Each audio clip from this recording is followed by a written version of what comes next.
Time is speeding up.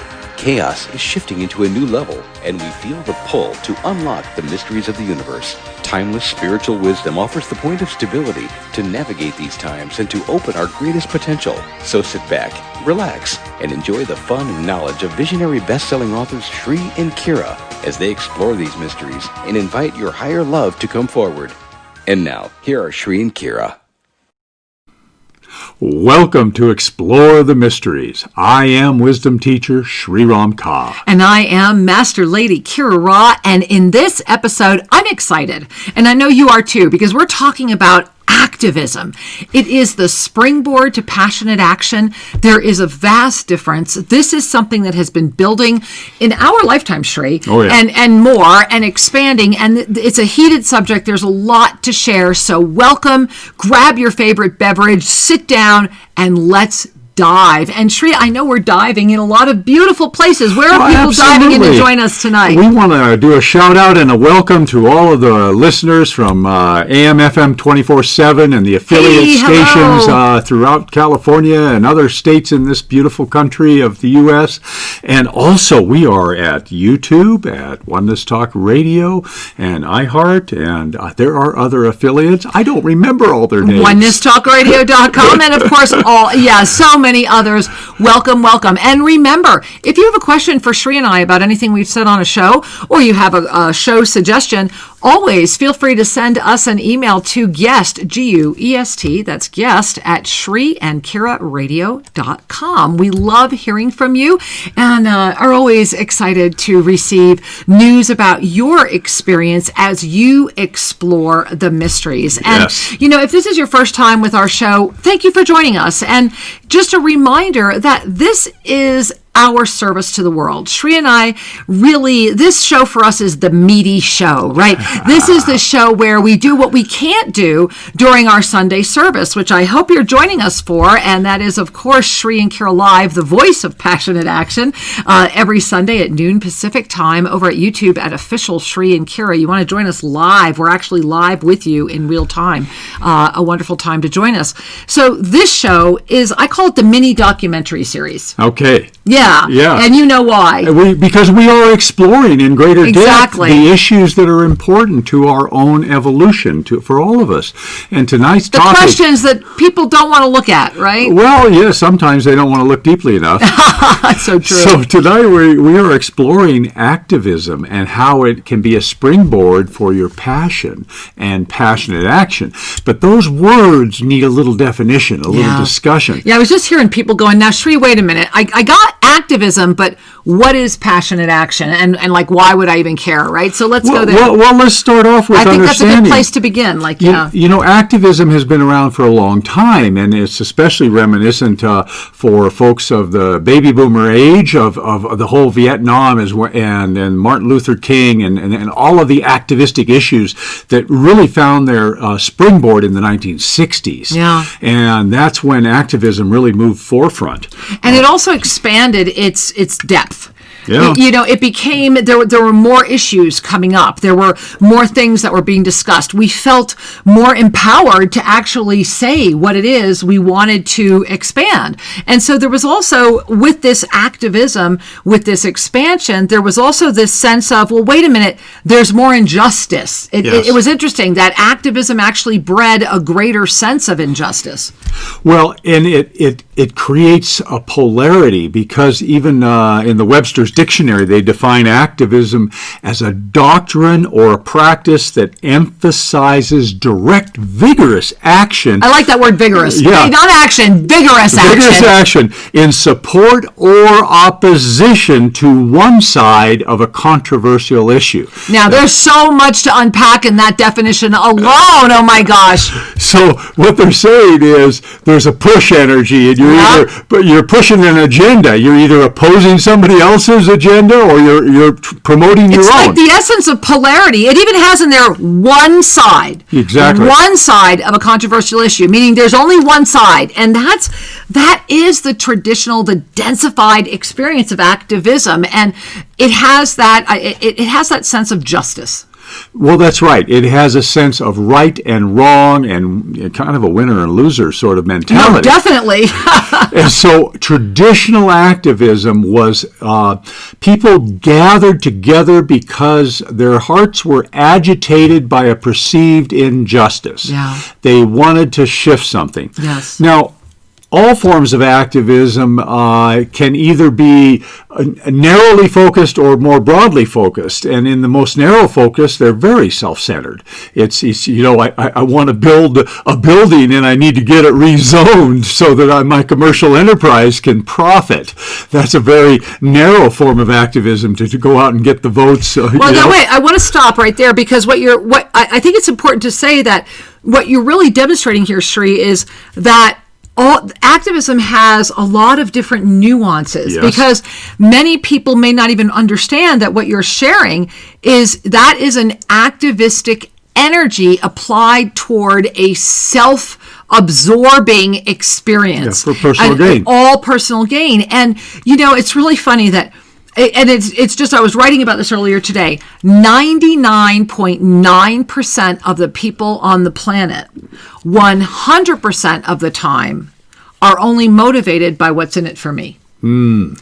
And so you're not part of the 1%, you're part of the 0.01%. And what's so beautiful is that sincerely, the empowered mastery presence of you breaking free means that this 0.01 is enough to really make a difference. Absolutely. But it's an interesting point because activism, as we're going to continue to unfold it in this show, has some layers to it. But here's the universal thing is that activism arises when we begin to look outside of ourselves. Okay, breathe that in. So when we get when our consciousness lifts a little more outside of just me, and I begin to look in the outer world of how do I interface with others, or how does my family or my church or my political party or whatever it is, whatever degree of identification you're working with, it always involves the outer world. And so activism is oriented toward exerting a power over the outer world, exerting a power over other beings and their choices. So that's where traditional activism found its roots. And a lot of people get energized by anger. Well, I'd say let's breathe that one in as well, right? Because if ever we were at a moment on the planet where the energy, I always enjoy the archangelic realm who say, let us not forget that fear, which is the prevailing planetary thought energy, plus anger, right? So fear plus anger. Remember, in order to get that anger, we had to already be afraid. Yes. So that fear plus anger equals hate. And in so many ways, is that not activism? It's almost like it's the activism formula. Well, hate then is picking up on it's out there. I want to exert power over that which I hate. Right. And remember, we're moving through this at all the stages because at its basest form, activism is saying, I am so enraged. I am so angry. I am so out of control that this is my response to that. And so it's like taking that pendulum that's already swung one way all the way out and doing what you have to do to find balance. And that's why I think it began with this activism, swinging it all the way the other direction so that we can find that balance. Yes, and sometimes people need to swing out one direction to get some perspective. Right? I mean, we've all been. I mean, were you not activistic when you were young? Absolutely. I was extremely. Especially in the college years, I'm sure. God, yes. many people can identify with that. It's like we're very idealistic and we're going, no, this has got to change and that's got to change.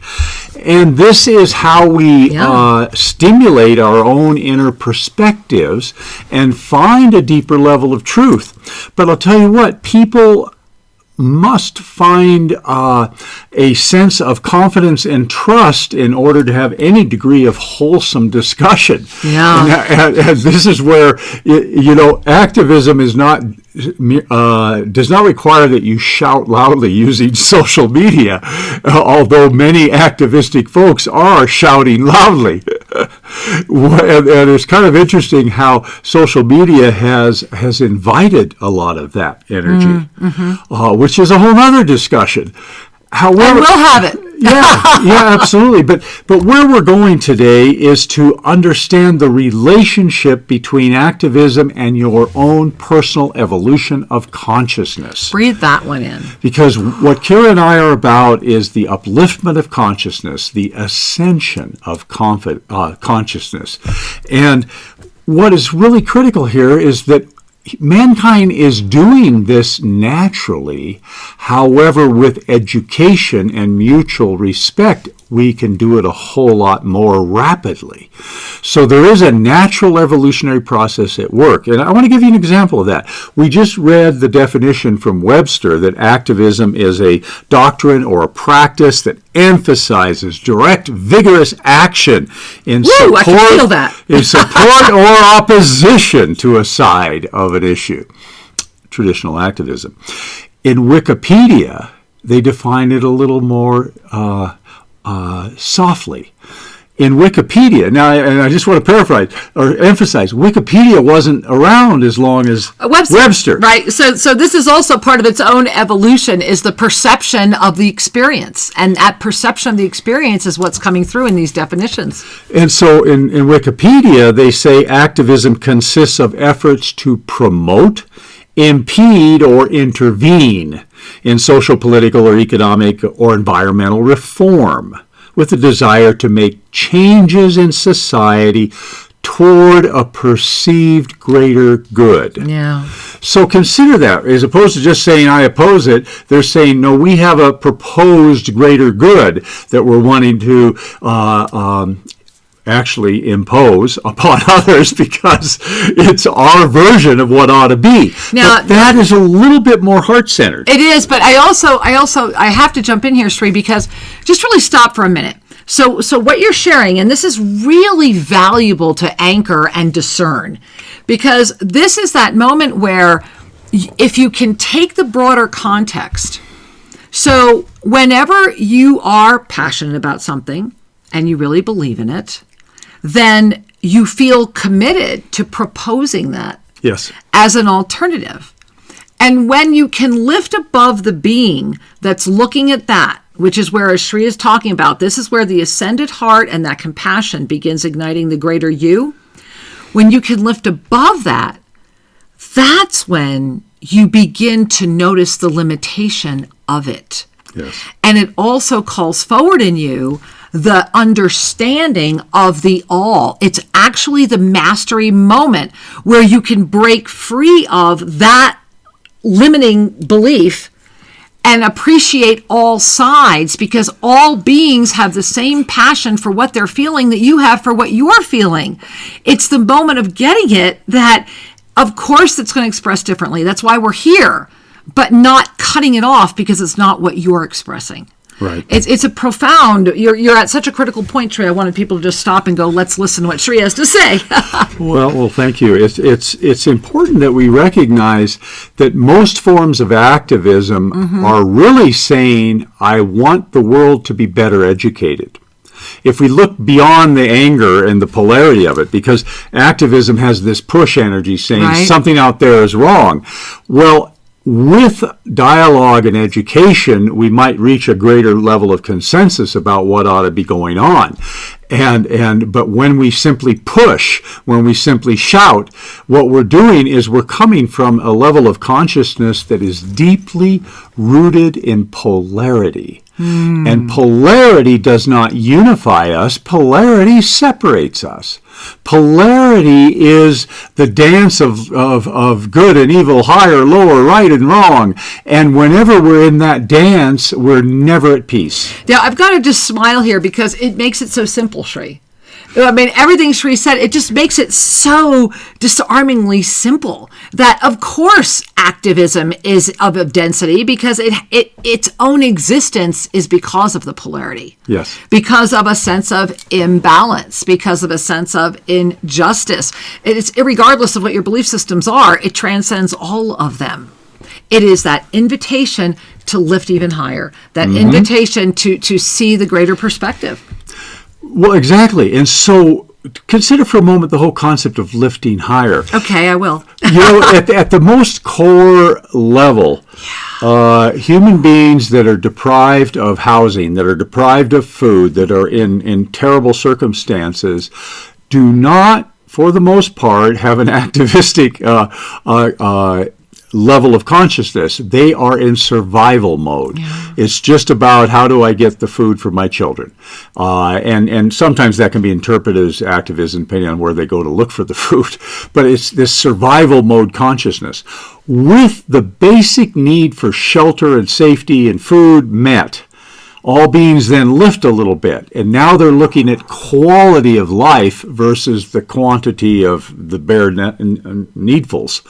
And so there was a wonderful psychologist who wrote about man's hierarchy of needs, and that was Abraham Maslow. Yeah. And what was beautiful about his work is he said, look, this is just the way it is. People start off at this base fight or flight level of need fulfillment. And then as those needs are fulfilled, they move more toward quality of life. The quality of the house, not just a roof over the head. The quality of the school, not just any old school, etc. You get this. And so then as man's needs are met even more, guess what?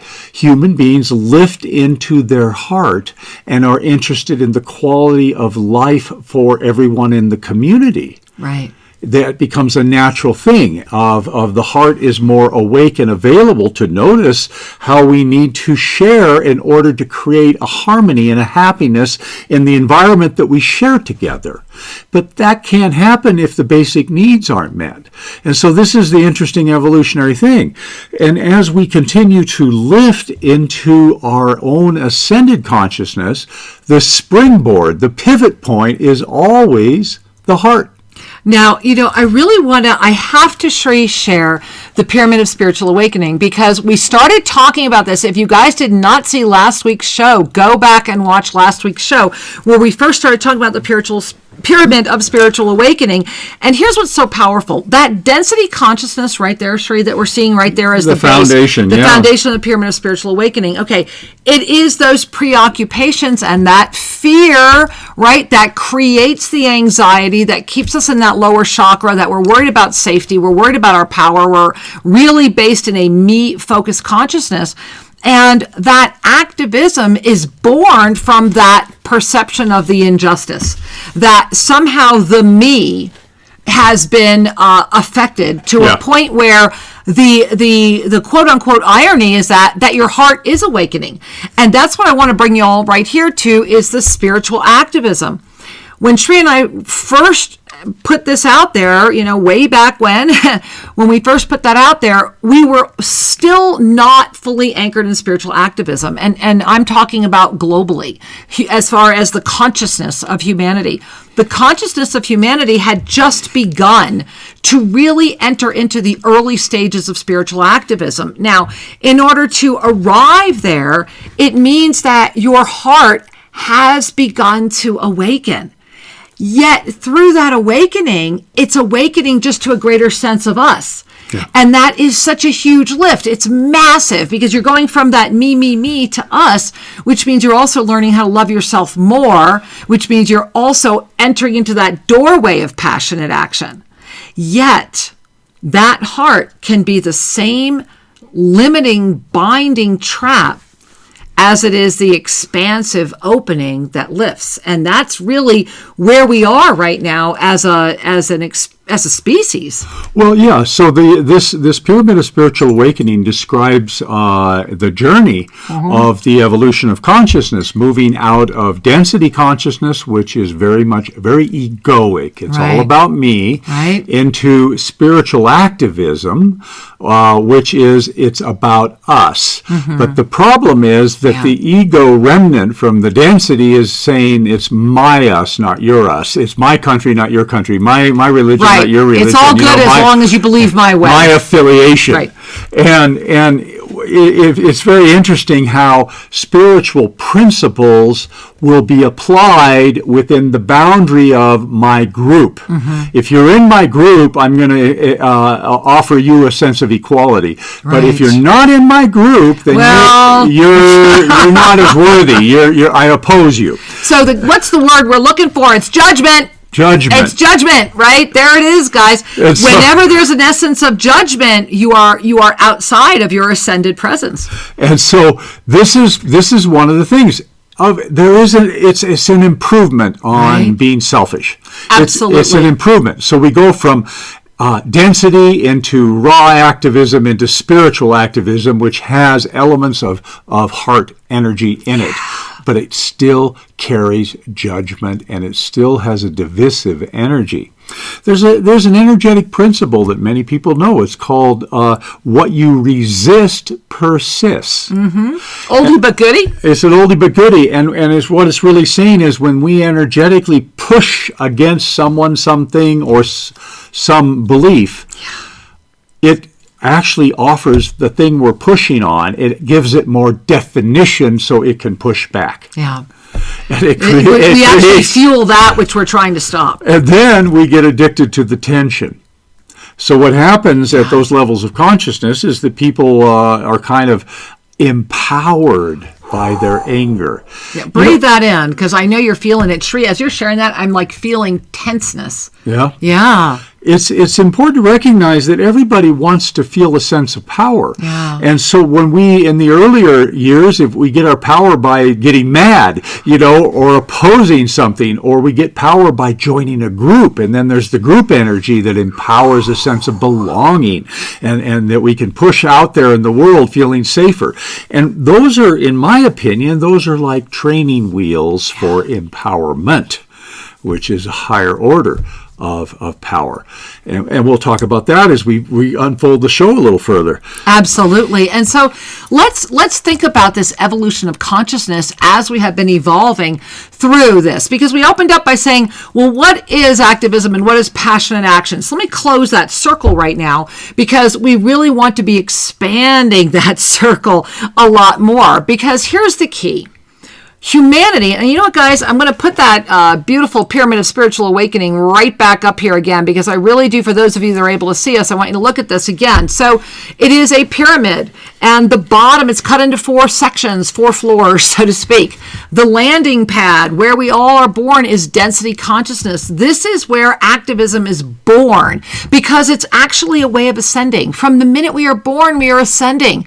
And so through that anger, through that fear, through that anxiety, through the way that we resolve that, through the way that we navigate, we actually ascend into our activistic experience. It is based on the greater us. Now, here's what's so powerful.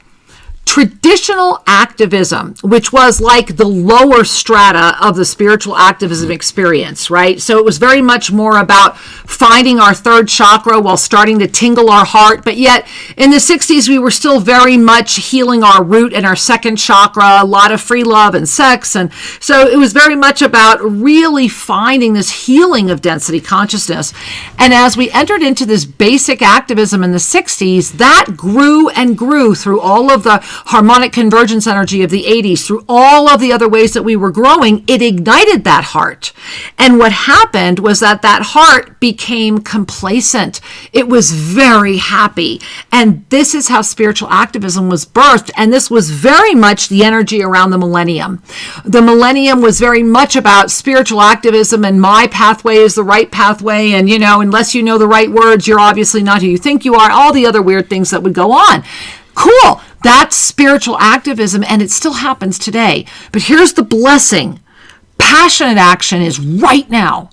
It's that moment where we transit from our spiritual activism and we own our ascension awareness. That is that beautiful eye of the pyramid. It is that all that is focus that says, I am. I am clear that I am more than this cycle of chaos. I am a spiritual being having this experience of form. It is that moment where your activism, as Shri so aptly said at the beginning of the show, it is that moment where your activism has become that giant springboard where you take that leap and go, wait a minute, I get it. I can see, and it's really kind of a smile. I always call it the inner smile. It's that inner smile that goes, wait a minute, I really get it. And it is kind of funny that all of that activism is actually feeding that which I'm wanting to stop. And then you awaken and see the gift that it has given you, the opportunity to appreciate the journey, to understand those who are still in it, and to begin to hold space for the ones who are ready to see it. And that's what passionate action is. Passionate action is not passive action. There is a massive difference between passive and passionate. Absolutely. Passionate says, I know, I am. And as the Bhagavad Gita so brilliantly shows us, when we command that energy, when we call it forward into everything we do, then we are never affected by the outer realms. You know, we are the same, whether everything's going great or everything's not going great in density. It doesn't affect the truth of who you are. That's the moment that is before us. That is the energy of passionate action. And that's why Shri and I have been steadfastly out there for the past 15 years on the air as the voice of passionate action. And we really encourage you to join us every Sunday at noon Pacific time over at YouTube, official Shri and Kira. And so it's such a wonderful discernment, because when we begin to understand the communication, yes, it creates a palette of understanding as we look at our lives and the lives of others. Because truly, anytime we act on the world, or with others, if we come from our heart, and hopefully with a bit of wisdom attached, absolutely, we aren't unconsciously creating harm or having negative side effects. Exactly. Because actions that are grounded in love create a healing energy. Even actions that at face value might look a little controversial. It's important to understand that the evolutionary process of the human being is to move out, to lift through the basic needs of fight or flight and fear and separation, and find the heart that would love thy neighbor as thyself, and interpret that through discernment. That we can allow all beings to have their voice, that we can allow and respect ourselves as we respect others, and co-create a harmony in the world where everyone can grow up, everyone can evolve, and everyone can enjoy this beautiful planet we share. And you know, the gift of that is that we remember. We remember the blessing that we are. Now, I want to share with you that when Shri and I come back, what we are going to be teaching you, there are literally 4 keys to passionate action, to being able to hold that open and thereby call into your divine life experience that law of instantaneous manifestation, that higher sense of being, and that expanded consciousness. Activism, it is the springboard to passionate action, and this is a profound conversation. We're going to be back in about 2 minutes. Enjoy the break. I know we will, and we're looking forward to coming right back and being with you. Welcome to the Self-Ascension Classroom, affordable and beautiful home study for your mystical journey.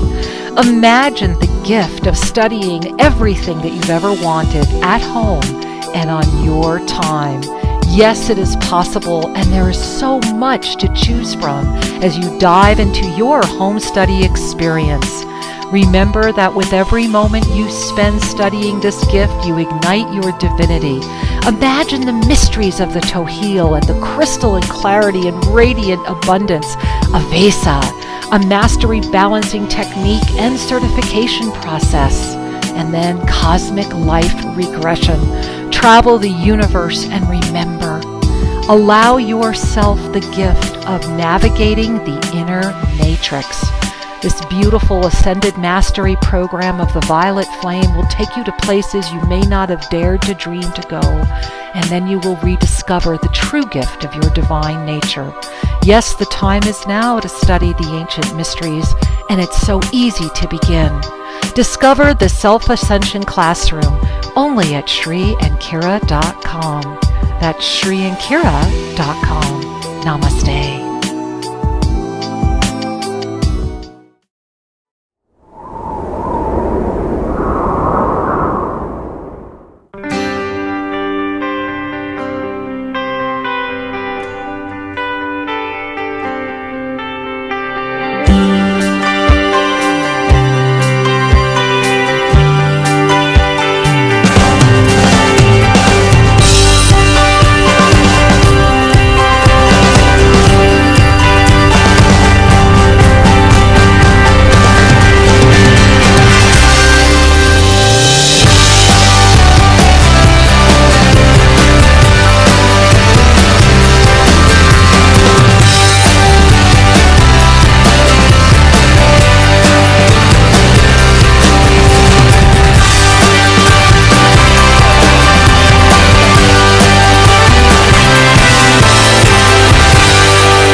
And now, here are Shri and Kira. Welcome back. We're glad you are with us. And today we are exploring activism, spiritual activism, and passionate action. Oh, I like the springboards. You know, we've been springboarding from activism into passionate action. And if you missed the first half of the show, I don't know why, but go back and listen to it. And again, we want to give a big shout out to all of you that are joining us. And if you're joining us for the first time, this is my beloved angel, wisdom teacher Sri Ram Ka. And I, of course, am Master Lady Kira Ra. Welcome to Explore the Mysteries. And Shri, we need to dive back in because we kind of teased our audience. Yeah. You know, right before the break, we gave you guys a little teaser because we've been talking about what is passionate action. And I want to go back for a minute, if you don't mind. I want to talk a little bit more about, we are not in any way offering a judgment around activism. Both Shri and I have had extremely activistic pasts. It is part of how we grow. Yes. Remember that the pyramid of spiritual awakening is just that. It is I love the way she describes it as, it is a joy elevator to remember who you are. And if you're connecting with this show, if you are exploring the mysteries that are happening in your life right now, then that's because deep within you, the master that you are, the divine illuminator of this great body of form, is whispering and you are hearing. Yes. And that is the blessing of the yoga of self-ascension. And remember, you can learn more about that at simply Shri, SRI, and ANDKira.com and learn about the yoga of self-ascension. Because through the yoga of self-ascension, we are able to remember. While we still have a body, we don't have to take a body with us. We don't have to transcend this experience. We are all here right now by choice. And you have within you a code. It's your master soul code. And with you, it is what's known as the sacred sequence. And your sacred sequence is very simply your day of birth, where you took birth, and the name that was given to you at birth. And how those interact becomes your master soul code. But here's the key, guys. Your master soul code never changes. It's just how you get to it in this lifetime. And in this moment, we have all converged into this experience. We are here right now in this moment by choice. Yes. And this is not an accident. So really breathe that in, because the universe is radiating a moment of illumination right now that if you choose to say yes to your passionate action, if you choose to step outside the boundaries of limitation, of a world of form, of all of the definitions that Shri was giving you so beautifully in the first half of the show, if you're willing to just say, okay, I'm going to transcend Webster, I'm going to transcend Wikipedia, I'm going to transcend all of that, because within you is the master that is ready to be one in this experience through the ignition of what Shri started talking about. And I'm going to let him take over the experience of that heart and really allowing the heart to lift into your ascended presence. Mm-hmm. Because when we first ignite our heart, we are still frequently out of balance with it. And this is why you hear constantly, oh, they have such a big heart, they're such a good person, why don't they have any money? Why does this ever happen? Why is that always happening to them? Because when we first ignite our heart, oftentimes we still have the victim energy with it. Absolutely. So we're carrying in a victim consciousness to a new way of expression. Yeah, and that too is another evolutionary opportunity in our human experience. And in fact, I think we should dedicate a whole show to discussing. I agree. Let's do that. We'll be doing that shortly.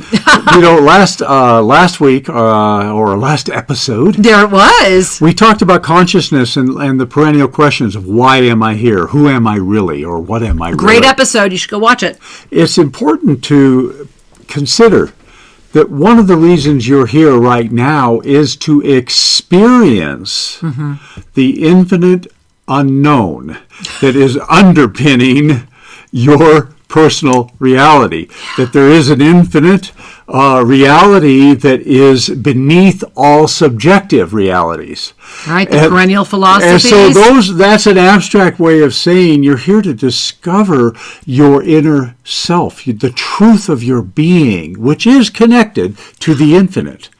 And as we discover that, we first start by playing in the outer world and getting distracted and involved in everything in the outer world, and that's what feeds the activism.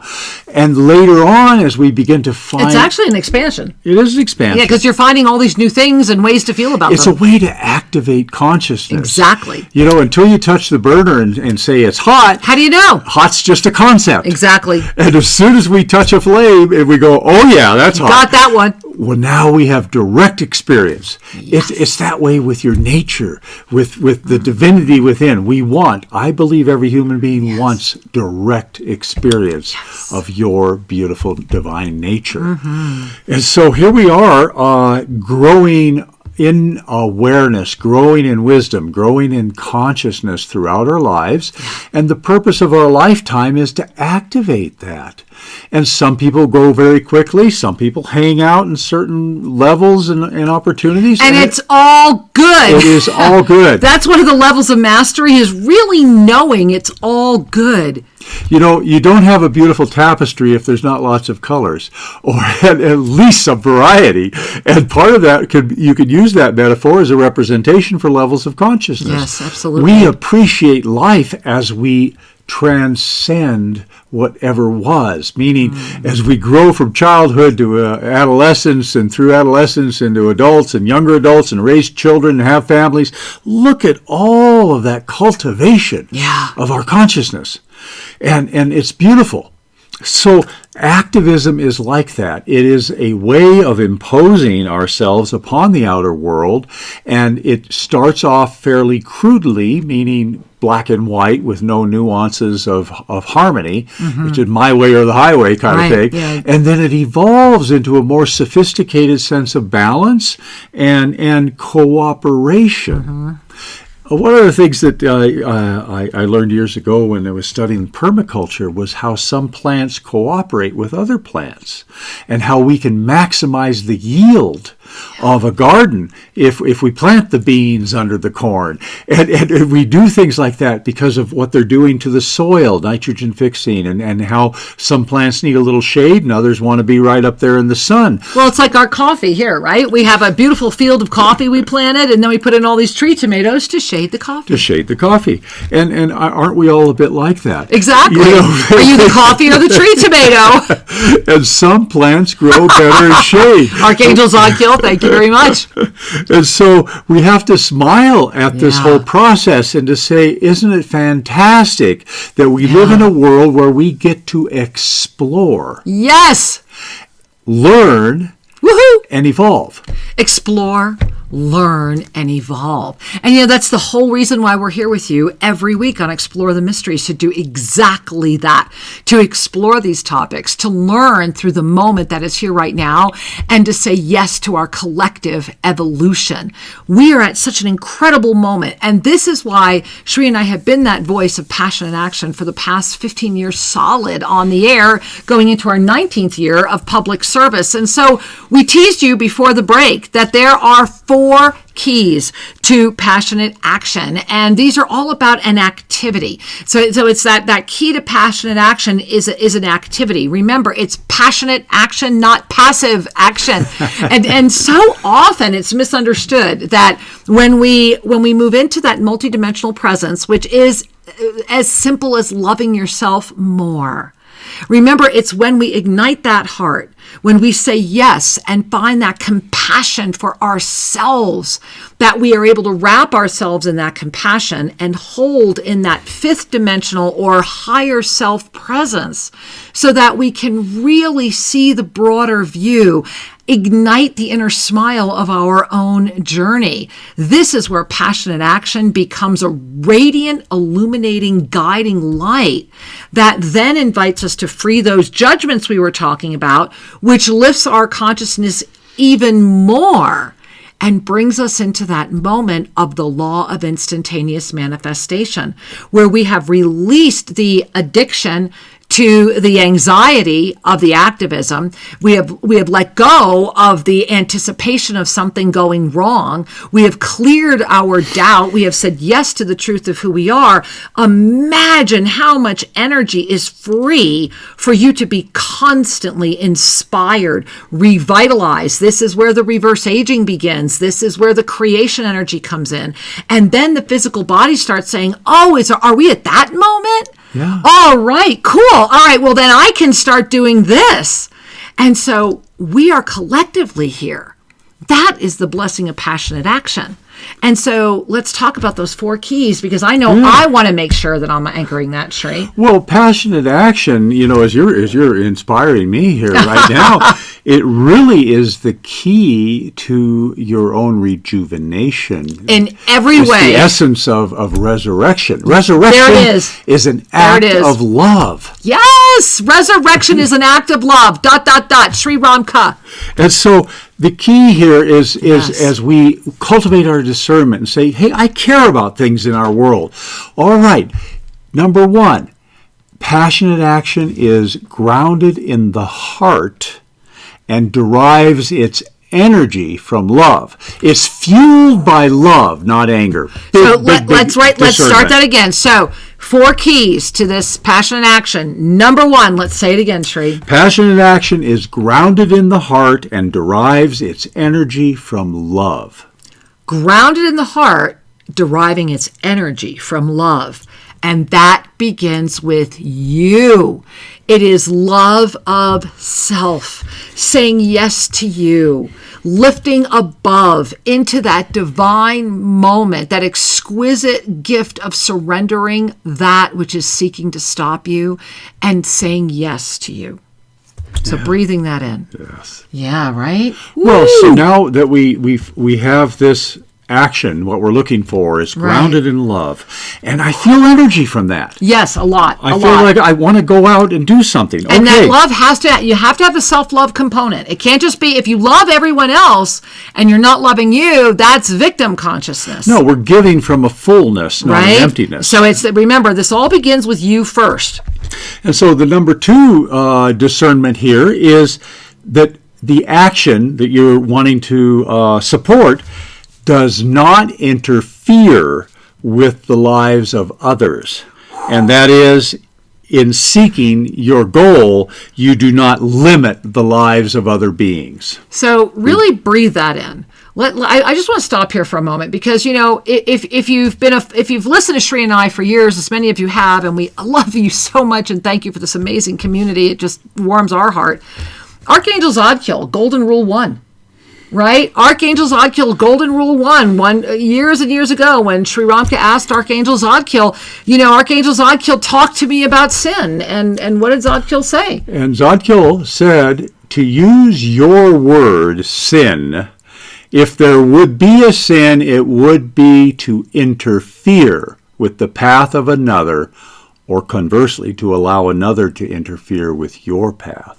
Now, really breathe that in, because I want to put here C number 1. Mm-hmm. And the reason I'm saying C number 1 is, when we love ourselves enough to break free of the victim cycle, then we no longer interfere. Victim energy is interference energy. It is born of it. And I'm going to pop up the victim triangle, Sri, because once again, you guys are like, thank you for putting that up there again. I get a lot of email about this. Here's the deal. when we are living in victim consciousness, it means that we are the victim, abuser, and rescuer. We are always one or the other. You are always in one of these roles. Dancing with that Velcro. Always. You might be in one more than another, but you will always find yourself in one of these. These are all interference energies, and they're self-inflicted, because we become adept at spinning in this energy, and we actually find safety in the predictability of the way that it plays out. And that is how, when you gaze at this right now, are you spinning laterally? Are you raising? Are you lowering? You're always going to be part of the spiral. But the question is the consciousness that meets the energy of creation. So as Einstein, pointed out so well, right? And let me see, do I have, I guess I don't have the Einstein graphic here, but as Einstein pointed out so well, that what we are is a vibrational frequency that has had to been condensed. It's had to be so densified so that our senses can touch it. Yeah. And so consider that that's where that victim energy comes from, because it's just the natural result of being so compressed. This is why we feel such a sense of freedom and spaciousness when we start breaking free of those limiting belief systems, that victim, rescuer, abuser.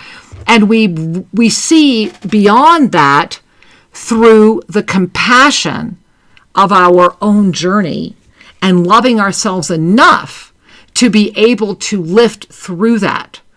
And it always brings us to, and I know we're getting to point number 3, but I really wanted to talk about this because this non-interference is so important. Yeah. Krishnamurti, if you guys know, is one of the people I just adore. One of the things Krishnamurti always said was, until you awaken, you are not responsible. Now, that doesn't mean until you awaken, you get off the hook. Far from it. What it means is that you are not responsible because your consciousness has not been ignited. The you that you are, the consciousness that you are, comes online the moment we say yes to our passionate action and love ourselves enough to break free of the addiction to the distracting chaos. And this is a very profound moment in our history right now. Yeah. And I do want to share that if you have not yet checked out wwaglobal.com, check it out, get in there, at least get on the mailing list. The Together We Are Better Summit that is coming forward on the equinox of 2021, coming right up in March 2021, is because of this moment. And it is the unifying voice of passionate action. And so we are at a moment where it's not just talking about all this. It's also about taking your passionate action into your life and saying, this is, how am I expressing? Yeah. Who am I, and how am I expressing with an expanding planet? And we've had examples throughout history of both activism that has very tragic results, and a level of spiritualized activism that is connected to the heart. It's all part of who we are. And these are evolutionary processes. Mahatma Gandhi, for example, wanted to unite his country, and he said, we will not fight the British. They will give us the country because we are clear and we are united. And that we... That's it. We are clear, we are united, and we are steadfast commitment, focused awareness, and complete trust. I love Gandhi. Well, and similarly, Dr. Reverend Martin Luther King. Exactly. Arm in arm, we are walking to bring attention. And we're not letting go. Exactly. So these all had a wonderful heart-centered element in them, which brought about a response. Now, not all the responses were the desired responses. However, it tended to arouse the hearts of others. Yeah. And so number 2, as we come back to our checklist. Are you excited about your checklist? Let's go back to number 1. Let's just read 1 and 2 again. So as you're looking at, everybody wants to contribute in some fashion. Exactly. So is your intended action grounded in the heart? Are you getting energized from the energy of love? Now, that was number 1. So again, if you're looking, if we're just recapping really quickly. So number 1 was that. Grounded in the heart and fueled by love. Number 2, the action does not interfere with others. That is, in acquiring your goal, you haven't limited the lives of other beings. All right, we're ready. Drum roll. Okay. Number 3. Number 3. The activity is free from judgment of others. That means it's coming in from a higher plane of existence. Yes. When the activity is free of judgment, you have actually activated a seventh dimensional, beautiful view. And I do want to share with all of you that there is a way that you can look at this. This is the witnessing diagram. Here it is, right here. That I want you to look at this really quickly because we've been talking about it. The third dimension, as you gaze at this, the third dimension is right there. It's that beautiful angelic presence of you having said yes. You are in a manifesting experience in a beautiful co-creative moment. And then that fifth dimension that ignites when we love ourselves enough, when we have enough compassion that we can lift above that, to really free ourselves from that. That's when we become the witnesser of the witness. Because in the third dimension, we do awake to witness ourselves. And it's when we can become the witnesser of that witness that we begin to free ourselves of that drama. And it's when we fully release the judgment, you'll notice it looks like you're almost standing up from within yourself, that then you are witnessing, then that undeniable smile, that law of instantaneous manifestation comes in as we arise again to become the witness from the ninth dimensional experience. And this is important because when we are free from the judgment of others, when we are not using judgment, when we are not fueling the anger, we are at a very beautiful space.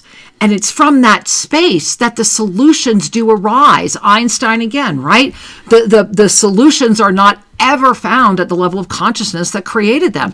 That is the moment we are at. And it's profound. And this is the power of love. Exactly. You know, so often Lewis in the news.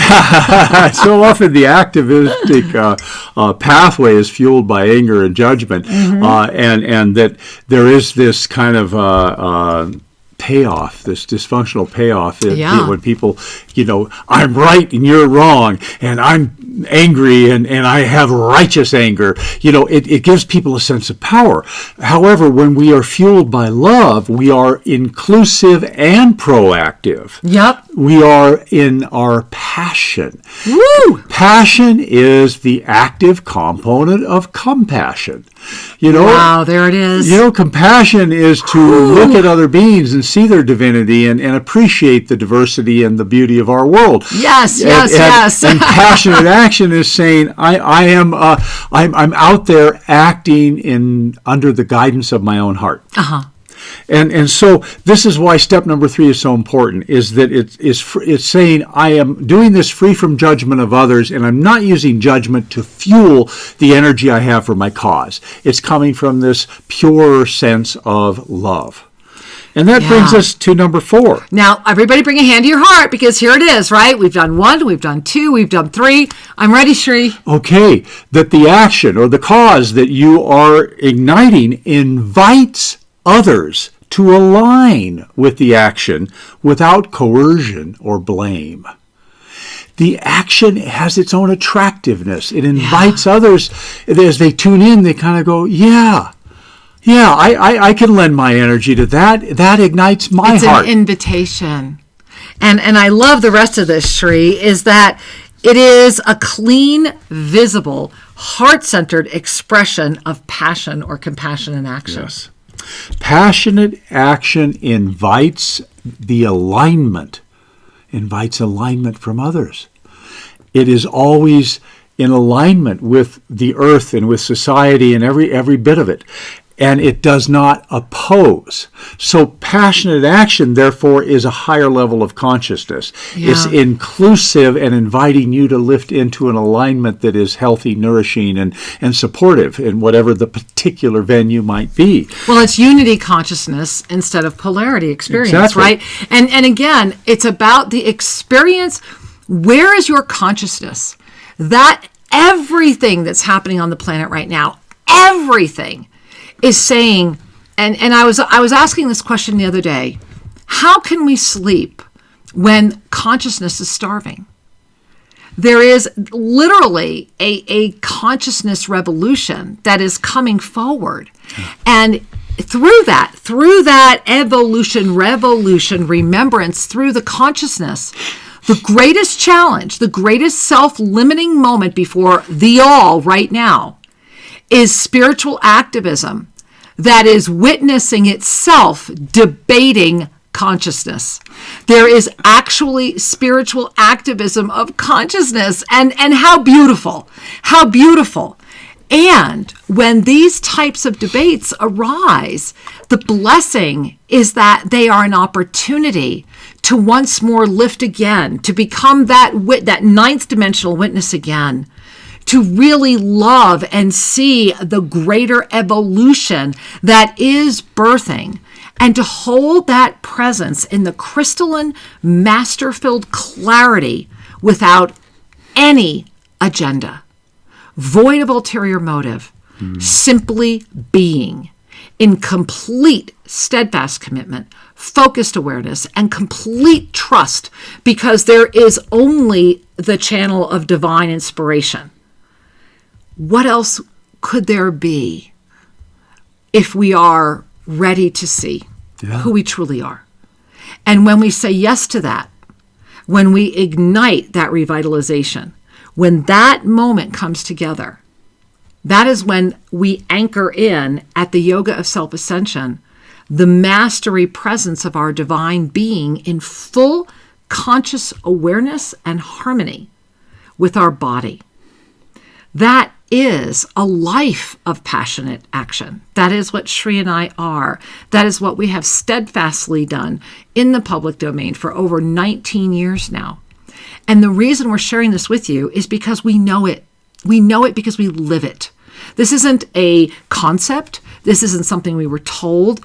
It is a co-creative blessing and a summation and an experience that had been initiated by the archangelic realm, expanded through the ascended masters, and now anchored into our presence, because we have collectively arrived at a moment in time where I do challenge you to really, how can we sleep when consciousness is starving? Because in the end of the day, when we fully awaken, consciousness is. This is a moment where the very isness is being challenged. And we can either freely give it away, or we can really arise through it, grateful for this opportunity to call in our passionate action. Yes. It's powerful, Sri. We are at a wonderful time, and Kira and I were chatting just before we went on the air, and Kira said, activism was of the 60s. And the thought that went through my head is one of my teachers was David Hawkins, who brought forward levels of consciousness. Right. And for those that you have studied him, powerful work. Yeah, amazing. Well, activism is in the 300s right? and below. Now, spiritual activism is rooted in principles, some principle that you're trying to make others conform to. It's a higher evolution. It's a higher evolution, and spiritual activism at its best is in the level that Hawkins defined as the 400s, which is more principle-based living. Right. Passionate action is the action of now, this time in history. Right now. And passionate action is grounded in the levels of consciousness at 500 and above, which is the domain of the heart. And when we live in the domain of the heart, we are in the fabric of creation. We are tuned in with the essence of how did life begin? Remember I said earlier, resurrection is an act of love. Yes. We are tuned in with the love energy. So guess what happens? Everything begins to manifest in a greater alignment with that which you have brought forward as your sacred intention. Passionate action invites alignment, and that ignites the law of instantaneous manifestation. Whew, it is the power of love. And I really encourage you to go find that video by Huey Lewis and listen to the power of love. I think it was even in Back to the Future. And I will encourage you, get over to Sri, S-R-I, and A-N-D, Kira, Kira.com. Learn about the yoga of self-ascension. There is so much free content there. And as you move through your moment and your life right now, may you in all ways remember that you are a master, or you would not be here. No matter what, breathe that in. and know the truth of how extraordinary you are. And until we have the joy of being with you again next week, may you breathe in that intention and that blessing and begin to trust more fully your own divine, masterful inspiration. Have a beautiful week. Thank you for joining us at Shri and Kira Live. To have your questions answered, send us an email to guest@shriandkiraradio.com and check out more information at shriandkira.com. See you next week. Namaste.